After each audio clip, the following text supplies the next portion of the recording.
Hi, we are Team One, and I am Ayushanan, the group leader of this team, and I'm going to present our project, which is file sharing system. File sharing system is basically a platform for sharing and hosting large files. The group members are Rudramurthy, which is role number one, Amit Sahu, which is role number two, Rajapal, who is role number three, Uday, role number four, Ajay, role number five, Priyanshu, role number six, Sushant, role number seven, Vikas, role number eight, and me, Ayushanan, role number nine. File sharing system is a system where which is based on a client server based architecture where there is one client and there is one server, and client uploads files to the server, and clients also have the ability to download large files from the server. Across the project, we have tried to implement password based authentication both for registering new accounts as well as logging in through existing accounts. We also handle synchronous request handling. By synchronous, we mean that whenever client requests for authentication, it makes a blocking call to the server, and only when the server responds, then the client proceeds. We also have support for concurrent client connections using thread pools on server. Basically, this ensures that many clients can simultaneously talk to the server and upload files, download files, send login requests, send registration requests, send a viewing list of files request, any type of request concurrently, so that multiple clients can be connected to the server at the same point of time, and server can process almost all of these requests. Our software also provides the ability to pause and retry uploads so that users who have a large file system and they do not have a stable network connection, their files are uploaded based on chunks. Now, let's say we have a file of 1 GB, then each and every file crossing a certain threshold is divided into specific size chunks.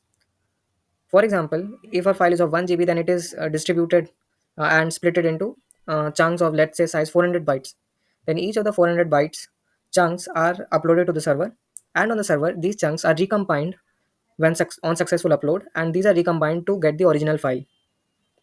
This ensures that whenever the client loses connection to the server, the whole file is not retried. Only the chunks which were not uploaded in the last request are uploaded.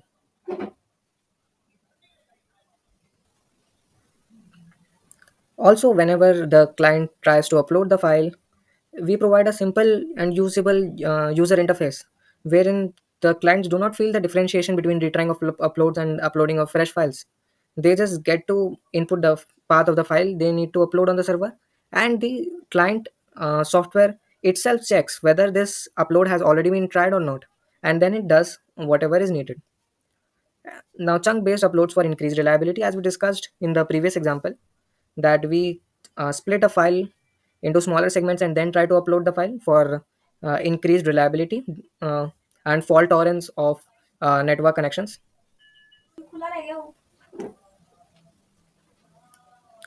Now, moving on to the architecture of the system. As we discussed, we rely on a client server based architecture. The client has many functions, which basically categorized into login, register, upload, download, and viewing files. The server also has many endpoints which is exposed. Basically, the server can be categorized into three modules, which are the upload service, download service, and file listing service. We also maintain a file system based database for storing the documents which are on the server, as well as the user IDs and passwords of the users registered on the service. For ease and easy access and setup of the service, we maintain a text file of usernames and hash passwords for safety. In the initial plan, we had plans of replications among server instances. For example, the server can be comprised of various set of instances. Let's say instance 1, instance 2, instance 3. 3 to get started with easily without loss of generalization. So these three instances will communicate to each other over the internet. Whenever a client wants to upload a file, it establishes connection on any random server among these three pools. So let's say client connects to instance 2, and now client wants to upload a file to instance 2. Instance 2 establishes a connection with client, and client starts uploading.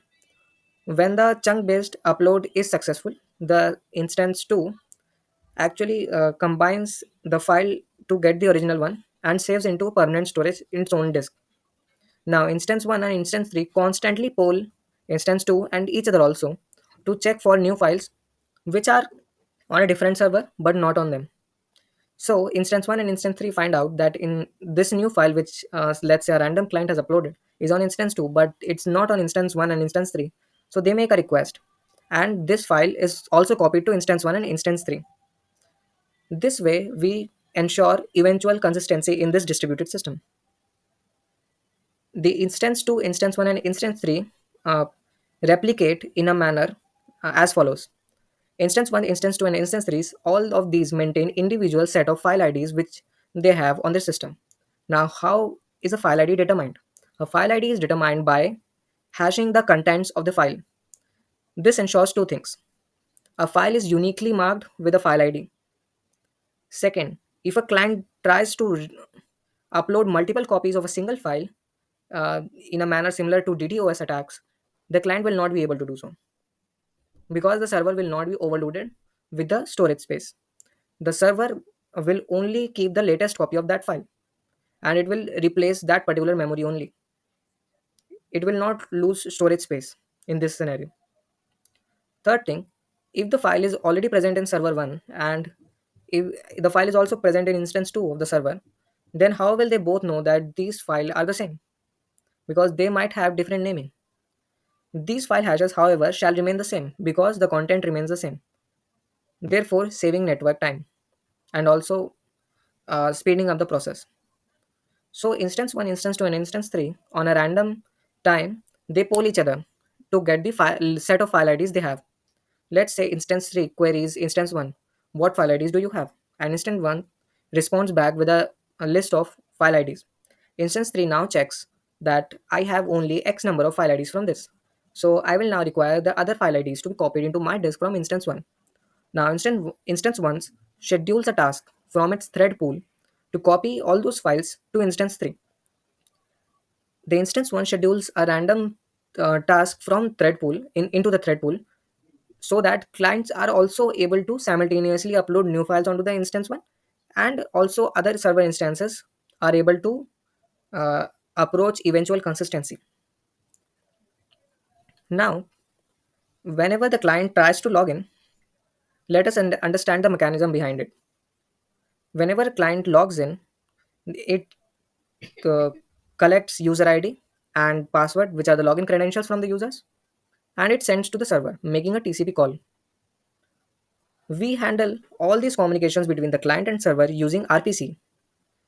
RPC, which stands for Remote Procedural Call, are simply nothing but function calls between processes, either located onto different machines or over a network or into the same system as well. So, to facilitate RPC calls, we use a library which is RPClib.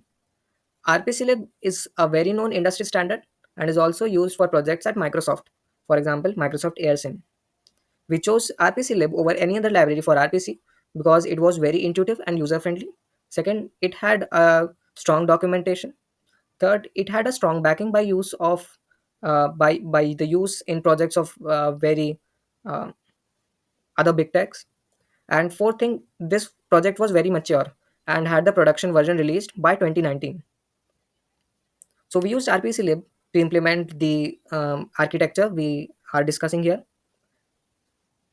So whenever the client makes a call and sends login credentials to the server checks in its own database whether such user ID or such user ID is present or not. If such a user ID is not present, then server responds with a false boolean. To keep things simple, we do not maintain JWTs, which is JavaScript Web Tokens. We do not maintain these for authentication and session logins. We just maintain a boolean variable, true or false, whether the client is signed in or not onto the client, and the server will return true for a successful session initialization and false for an unsuccessful session initialization. So if the user ID is not present in the database, then the server responds with false. If the user ID is present, the password which is provided is essentially the hash of the password entered by the user. This hash is compared to whatever we have on the database. We do not store passwords in plain text. We store their hashes using MD5 algorithm. Now these hashes are compared. If they are the same, then the user must be the original user. So the server responds with a true. If it is not the case, then the server responds with a false. The same case with registration. In the registration, we ask for three user credentials. First being name, second being user ID, and the other being password. Now, this password is also the hash version of the password. We hash on the client side and send the hashed content to the server. So the server essentially never handles plain text passwords, not even the store, not even in the key store, and not even while processing those requests. We have a data structure on server which is essentially an unordered map, a hash map, which maps from user ID space to the password space. Similar for the upload function, whenever the user is authenticated, then three more options unlock. So whenever the client logs into the system, the first two options they get is to log in or register. If they successfully initialize a session, then three options unlock: upload, download, and viewing files. So whenever a user uploads a file, first thing happens is the client divides and splits the file into chunks of fixed size. These chunks are moved into a temporary folder in the client machine. And one by one, these uploads are uploaded on the server. The server accepts them, validates that um, the file is of the required size, chunk size, and it's coming from a signed in user. Then the server saves them onto a temporary disk storage in its memory, and waits for all the chunks to be uploaded. We ensure that this practice is free from any corruption of data by three things. Whenever a client wants to start uploading chunks, it makes a start upload call. Now the server readies its system by making a temporary folder and filling in the required details of the file which is to be uploaded. Now the client one by one uploads the chunks. The server accepts them and moves into the temporary folder which it has created due to the start call. And the third being the finish upload. The client now, whenever all these chunks are uploaded, the finish upload call is made. When the finish upload call is made, the server gets to know that all these chunks are uploaded. Now let me collect them and bind it to a single file. So the server combines them into a single file, all these chunks, and moves it into a permanent storage and removes the temporary folder from the disk, thereby deleting all the garbage it has collected. And now this file's metadata makes is made available for others users. So an entry is made into the database or doc store that this is the file, this is been uploaded by this particular user, this is the file size of this file, and the number of downloads are initialized to 0, and this is the last updated time of this file. And whoever the client has provided access to, those are also updated.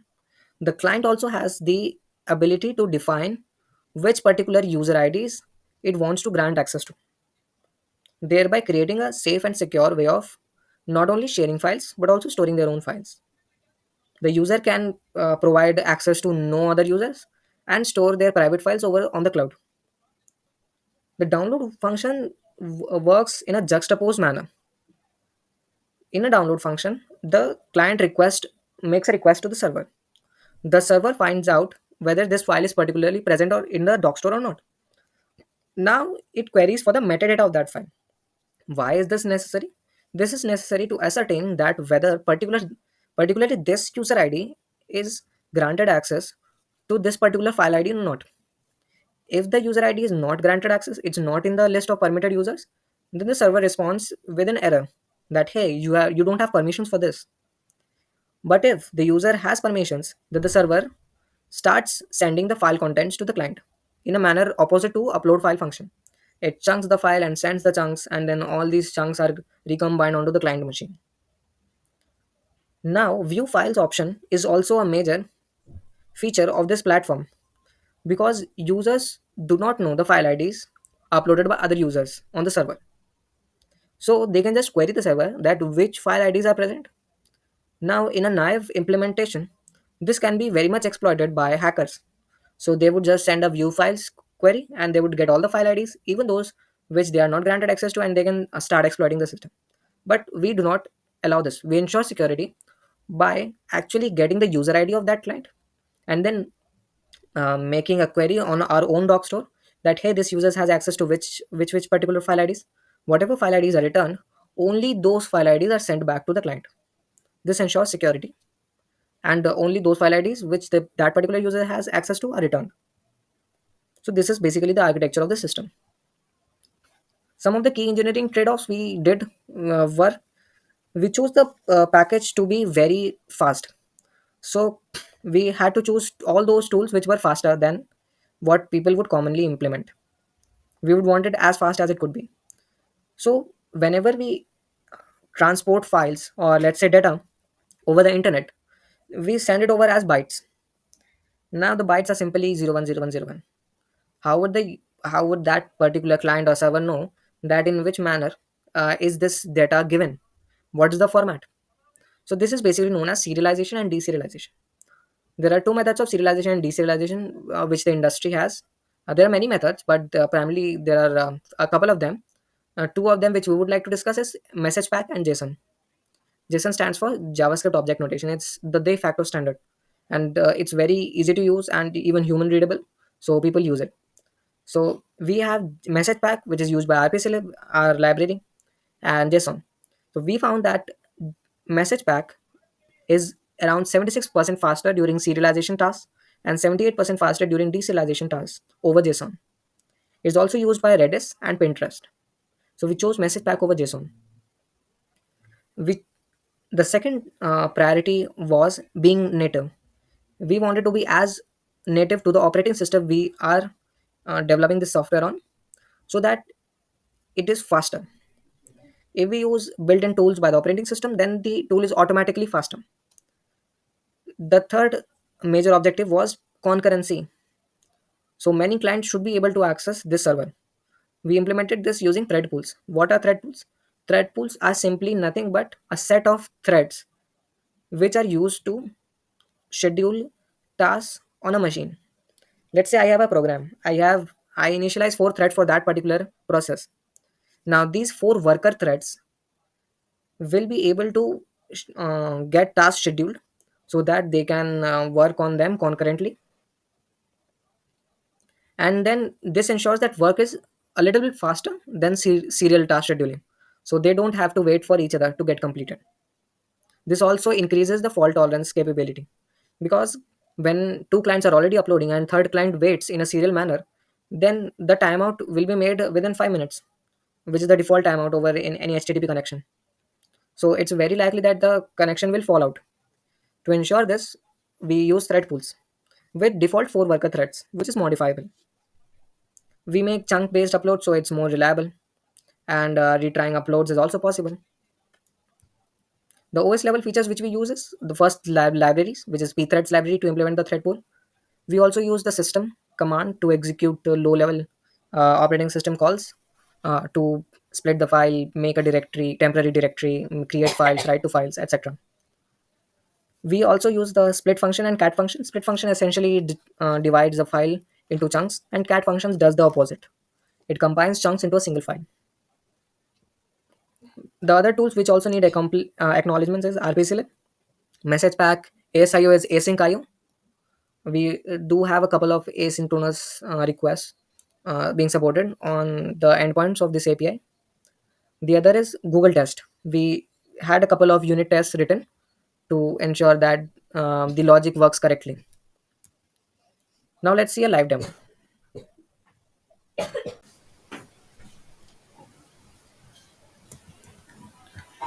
So this is basically the client machine which we have right now, and this is the server machine we have.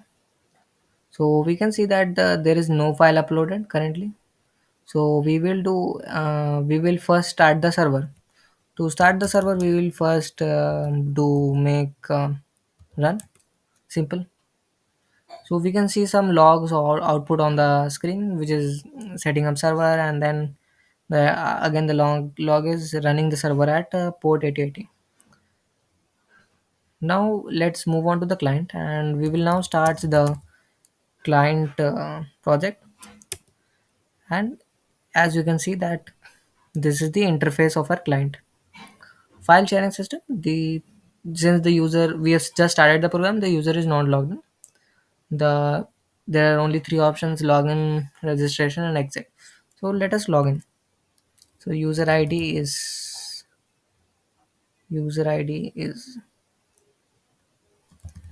I think yes, and yes, it's successful login.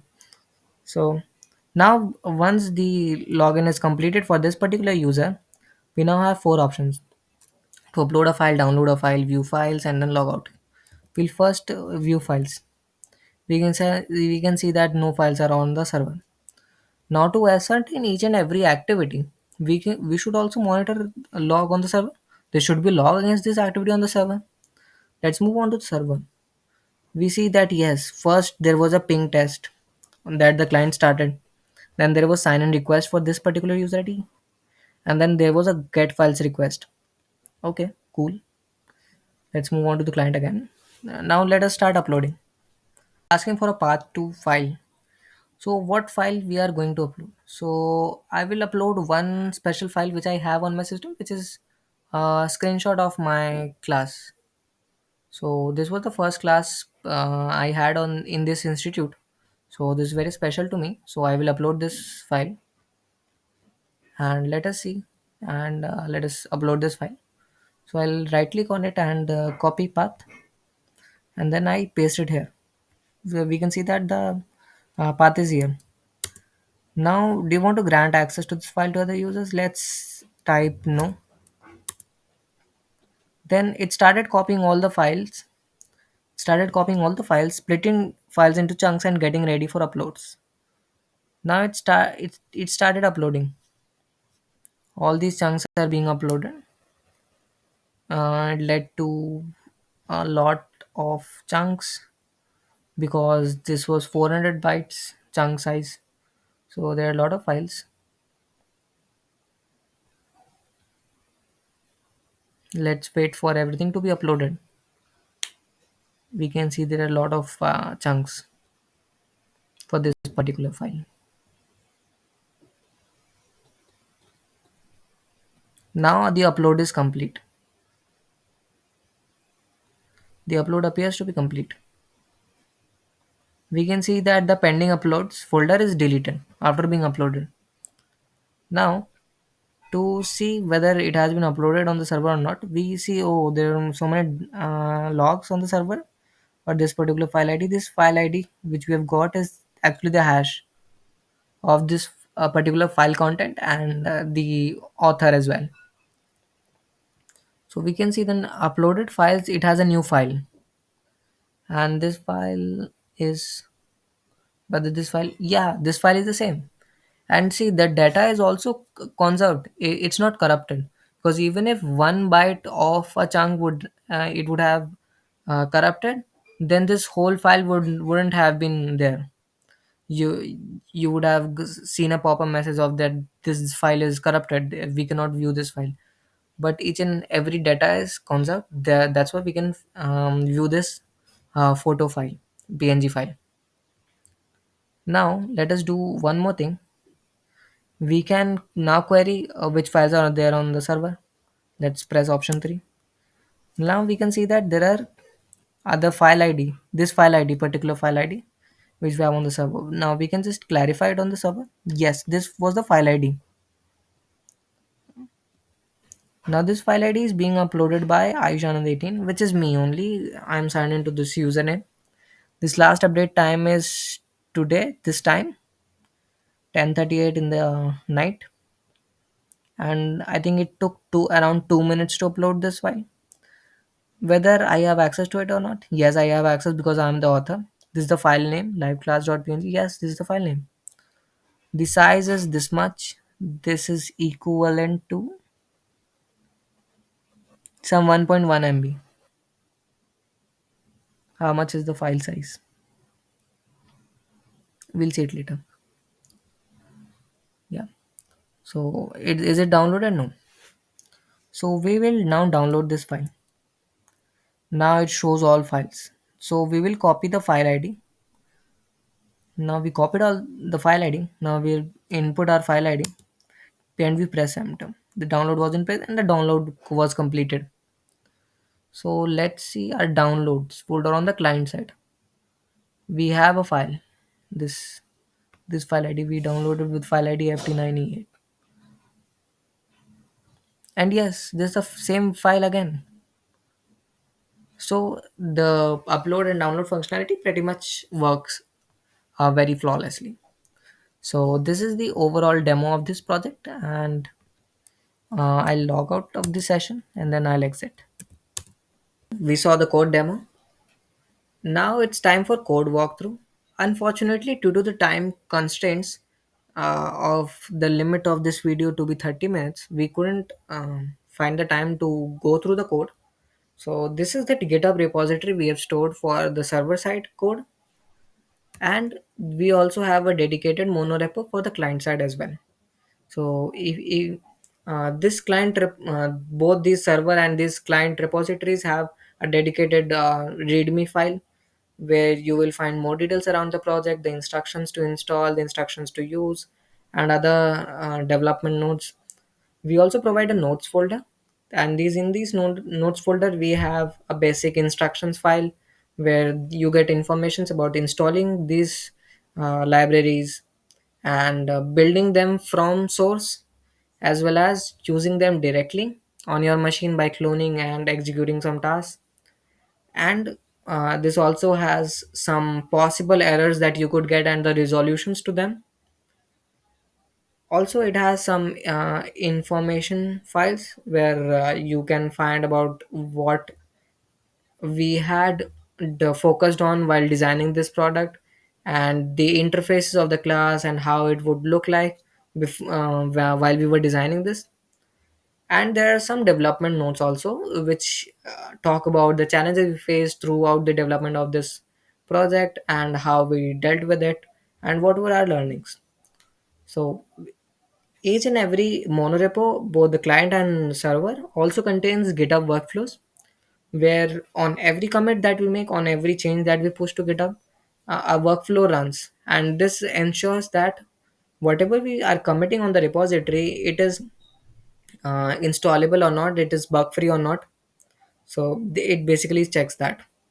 Also, there is an issue tab on the repository. So in the future, if you are viewing this out of year 2023 where it was developed, you can just open a new issue on the GitHub issues. As well as if you want to make changes to this project, then you feel free to do that. And you can just if it's a major change, that you can just create a new issue, and then we can start discussing. It can initiate a discussion, and then you can go on with creating a pull request and opening it and contributing to this project.